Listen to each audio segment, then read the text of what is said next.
Welcome to Let's Talk Criterion, and in this edition we look at two companion films, The Three Musketeers and The Four Musketeers, two films directed by Richard Lester, both coming to the collection in 4K UHD.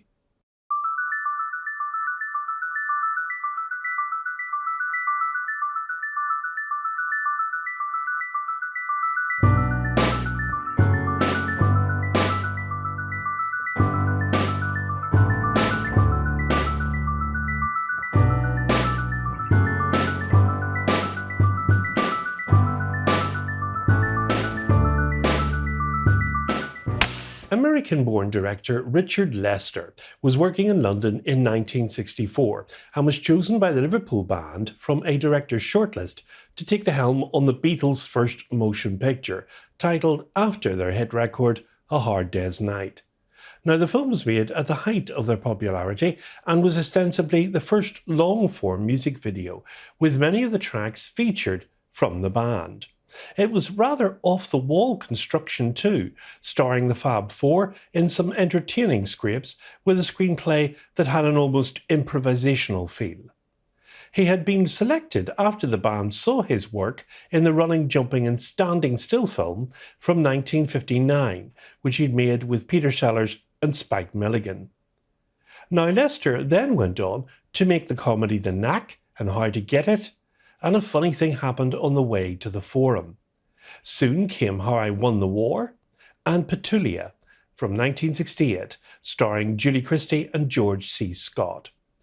He then returned to his anti-war theme with The Bed Sitting Room, which performed poorly at the box office, but his career was definitely revived when he was hired by Alexander and Ilya Salkind to do a version of The Three Musketeers, based on a script written by George MacDonald Fraser, based, of course, on the 1844 novel by Alexandre Dumas.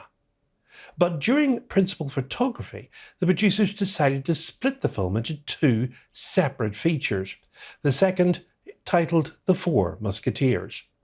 MacDonald's screenplay drew from Alexandre Dumas' novel, and the film has a veritable mainly British cast consisting of Michael York, Oliver Reed, Frank Finlay, and Richard Chamberlain as the Musketeers, with support from Raquel Welch, Geraldine Chaplin, Jean-Pierre Cassel, Charlton Heston, Faye Dunaway, Christopher Lee, Simon Ward, George Wilson, and Spike Milligan. Now, The Three Musketeers injects a fair amount of humour along with the swashbuckling antics, and it was nominated for several awards, including 5 BAFTAs. Raquel Welch, in fact, won a Golden Globe for her performance in the film. The rich novel content by Dumas made for an exciting and eventful screenplay being devised. The film was meant to be an epic running for 3 hours, including an intermission, but during production it was determined the film could not make its announced release date in that form, so instead it was split into 2 separate features to be made back to back. Now, as a result of this decision, something developed called the Salkind clause, where all future actors' contracts stipulated that single productions can't be split into film installments without prior contractual agreement being made first. Now, this had come about because the actor's salary had been agreed for a single film, The Three Musketeers, which had turned into 2 separate films. Some of the actors and the crew actually filed lawsuits to receive compensation for earnings in what had become the sequel. Well, let's look at the plot.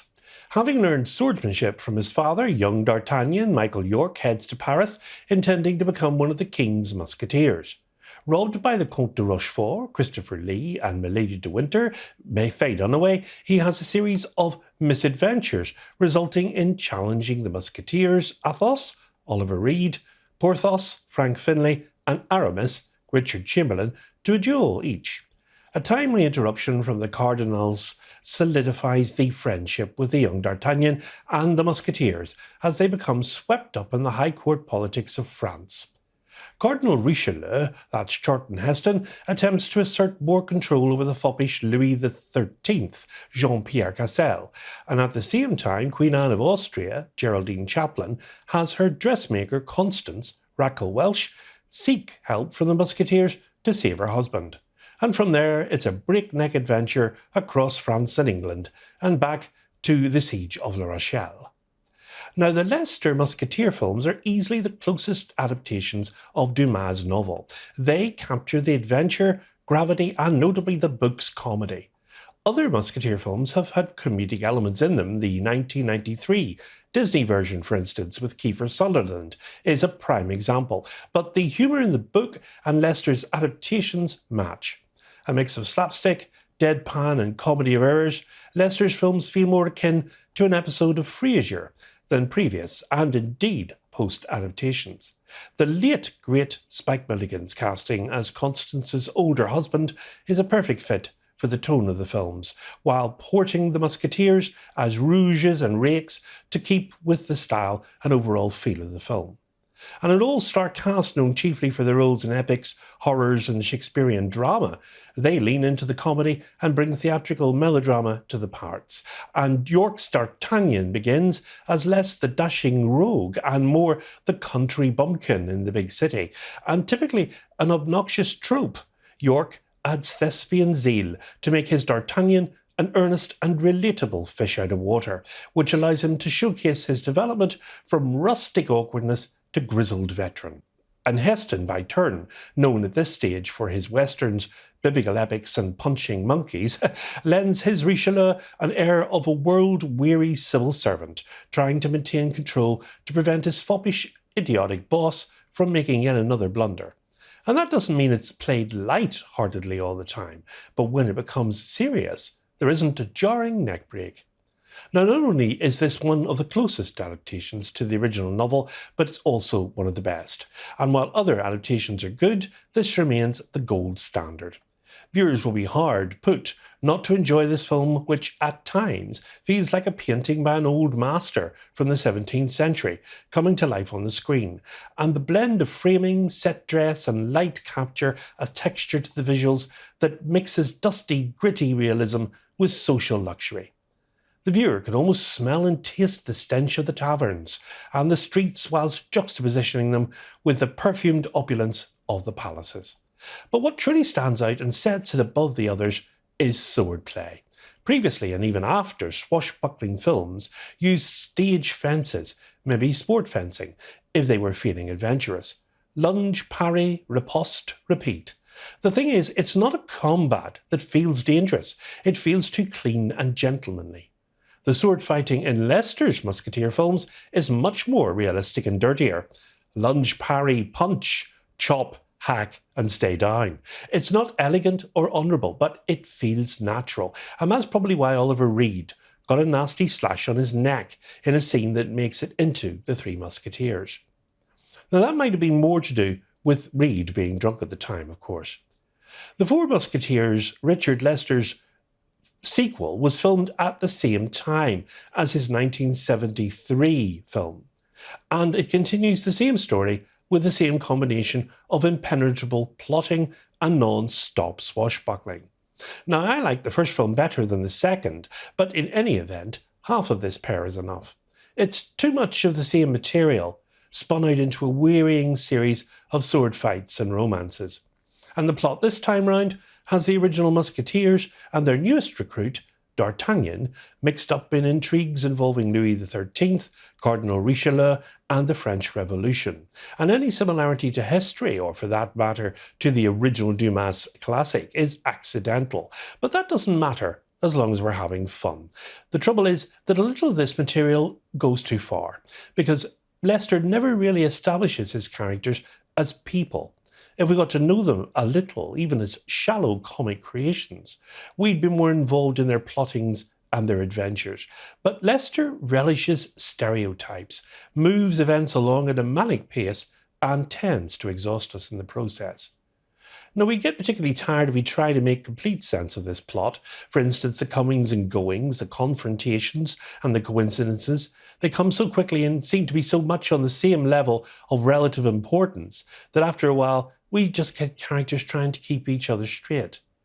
But the movie does have a nice slick surface to it, a simple linear diversion, and this has allowed it to play well on television in the past, where the commercials concealed its lack of continuity by providing more of their own.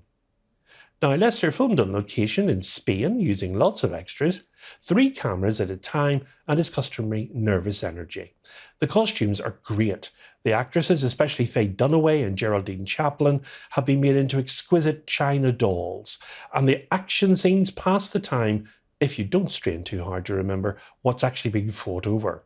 And in the Four Musketeers, Michael York more or less has the lead this time, as D'Artagnan, the country boy from the first time who has seasoned himself into a flashy musketeer, although he still can't read.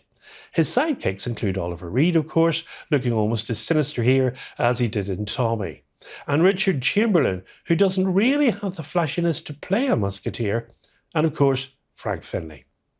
Now, it was shot on Eastman 100T 5254 35mm stock with Panaflex and Panavision cameras and lenses, and the film was always going to be ripe for a full-on restoration to the original camera negative, which was scanned and restored in 4K to produce a brand new UHD master. And while no more information can be gleaned on what this really means, we know that this new master has indeed been used to create the native 3840 by 2160 resolution image in a theatrically accurate 185:1 aspect ratio that also utilises 10-bit video depth, WCG and HDR Dolby Vision. Now, music in the films is provided by 2 contrasting composers, Michel Legrand in the Three Musketeers and Lalo Schifrin in the Four Musketeers, and presenting them on 2 4K Blu-ray discs, and the films and the special features are contained on 2 further Blu-rays, and these are 2 for 1, a new documentary by critic David Kearns, The Saga of the Musketeers from 2002, a 2-part documentary featuring interviews with cast and crew members. The Making of the Three Musketeers, a 1973 featurette with behind-the-scenes footage of director Richard Lester. Trailers, and an essay by the film critic Stephanie Zacharek. New illustration for the cover art is by Matthias Adolfsson. The Three Musketeers and the Four Musketeers are also graced with an all-star supporting cast. Lester's exuberant epic breathes new life into an oft-told classic through its boisterous slapstick invention, its meticulous attention to period detail, and a sense of pure, unbridled bravado that is thrilling to behold. The film has a running time of 107 minutes and comes in a 185:1 aspect ratio, and The Four Musketeers has a running time of 106 minutes and comes again in an aspect ratio of 185:1. Both films release as a 4K Blu-ray combo set with a combined spine of 1263, releasing on Tuesday the 27th of May. No DVD available of this release. In the next edition of Let's Talk Criterion, the last for this month, we look at Charles Burnett's lyrical debut feature, that's Killer of Sheep. It's about black life in the Watts neighbourhood of LA, coming on 4K UHD to the collection. And there's still a few days left to take advantage of the 30% off sale from Criterion Collection. It's their spring sale and it includes pre-ordered titles as well. So there's a chance to pick up some great films before your time runs out directly from the Criterion website. So until the next edition, from me, it's goodbye, and as always, good Criterion viewing.